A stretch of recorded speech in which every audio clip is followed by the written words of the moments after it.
गृहस्थ बड़ा या सन्यासी। प्राचीन समय की बात है। किसी नगर में एक विचित्र राजा रहता था। उस राजा की एक बड़ी ही अजीब आदत थी। जब भी नगर में कोई साधु या सन्यासी आता था तो वह उसे बुलाकर पूछता था कि गृहस्थ बड़ा या सन्यासी। जो भी बताता कि गृहस्थ बड़ा है, वह राजा उससे कहता कि गृहस्थ बड़ा है, तो वह राजा उसे कहता, तो फिर आप सन्यासी क्यों बने?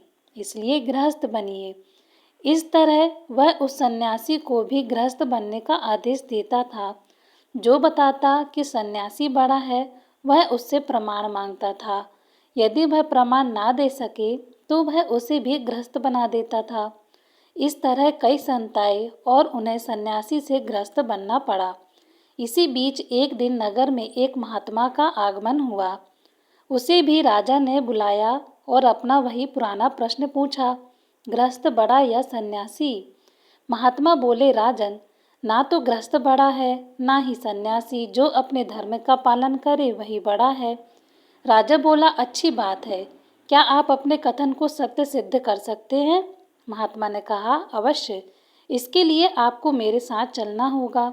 राजा महात्मा के साथ चलने के लिए तैयार हो गया। दूसरे ही दिन दोनों घूमते घूमते दूसरे राज्य निकल गए। उस राज्य में राजकन्या का स्वयंवर हो रहा था। दूर दूर के राजा राजकुमार आए हुए थे। बड़ी ही विशाल उत्सव का आयोजन किया हुआ था। राजा और महात्मा दोनों उस उत्सव में शामिल हो गए। स्वयंवर का शुभारंभ हुआ। राजकन्या राज दरबार में उपस्थित हुई। वह बड़ी ही रूपवती और सुंदर थी। सभी राजा और राजकुमार स्तब्ध होकर उसे देख रहे थे और मन ही मन उसे पाने की कामना कर रहे थे। राजकन्या के पिता का कोई वारिस नहीं था, इसलिए महाराज राजकन्या द्वारा स्वयं वरित राजकुमार को ही अपने राज्य का उत्तराधिकारी घोषित करने वाला था।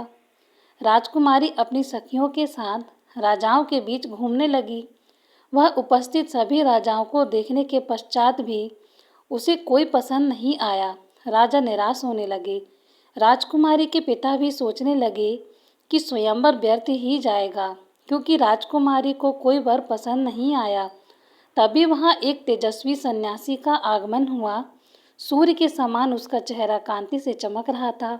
तभी राजकुमारी की दृष्टि उस युवा सन्यासी पर पड़ी। देखते ही राजकुमारी ने अपनी वरमाला उसके गले में पहना दी। अचानक हुए इस स्वागत से युवा सन्यासी अचंभित हो गया।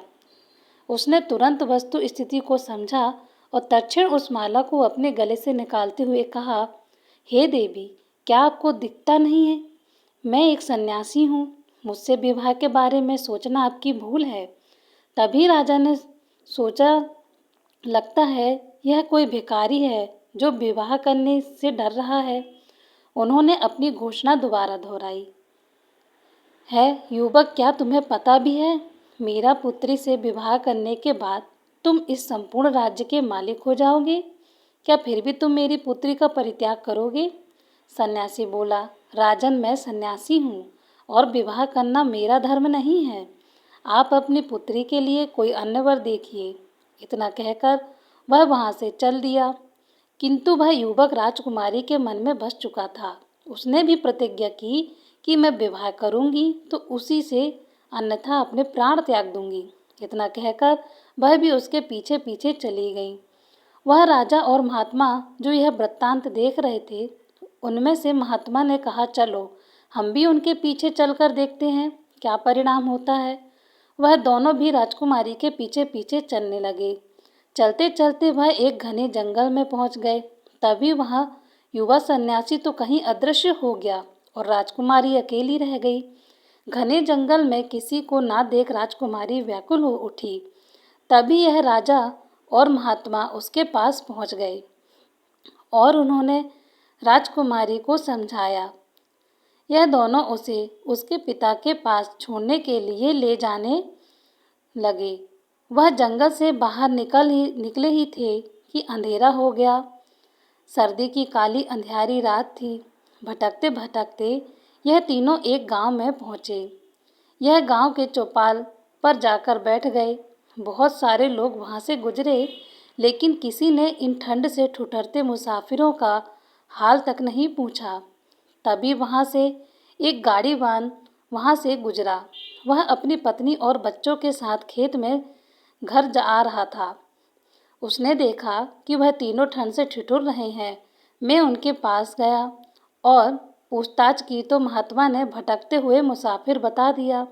किसान बोला है, अतिथि, अगर आप चाहें तो आज मेरे घर पर ठहर सकते हैं। वह उनको घर ले आया, भोजन पूछा और भोजन कराया। उस दिन उनके घर में ज़्यादा अनाज नहीं था, अतः किसान और उसकी पत्नी ने अपने हिस्से का भोजन अतिथियों को करवा दिया और स्वयं भूखे ही सो गए।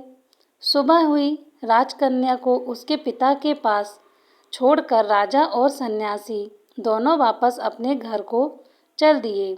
महात्मा ने राजा से कहा, देखा राजा, राजकन्या और राज्य को छोड़ने वाला वह सन्यासी अपनी जगह बड़ा है और हमारे अतिथि सत्कार के लिए स्वयं भूखे सोने वाला वह ग्रस्त किसान अपनी जगह बड़ा है।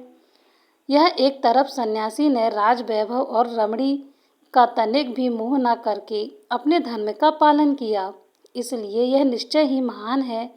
दूसरी तरफ उन दंपति ने अपना व्यक्तिगत स्वास्थ्य न देखकर अतिथि सेवा को प्रधानता दी, इसलिए वह दोनों भी निश्चय ही महान हैं। किसी भी देश, काल और परिस्थिति में अपने धर्म कर्तव्य का पालन करने वाला मनुष्य ही बड़ा होता है। फिर चाहे वह ग्रस्त हो या सन्यासी, कोई फर्क नहीं पड़ता। इस तरह महात्मा ने अपनी बात को सत्य सिद्ध कर दिया। दोस्तों, यह कहानी आपको कैसी लगी? कमेंट कर ज़रूर बताएं और वीडियो को लाइक और शेयर करना ना भूलें। अभी तक आपने मेरे चैनल को सब्सक्राइब ना किया हो तो सब्सक्राइब ज़रूर कर लें। धन्यवाद।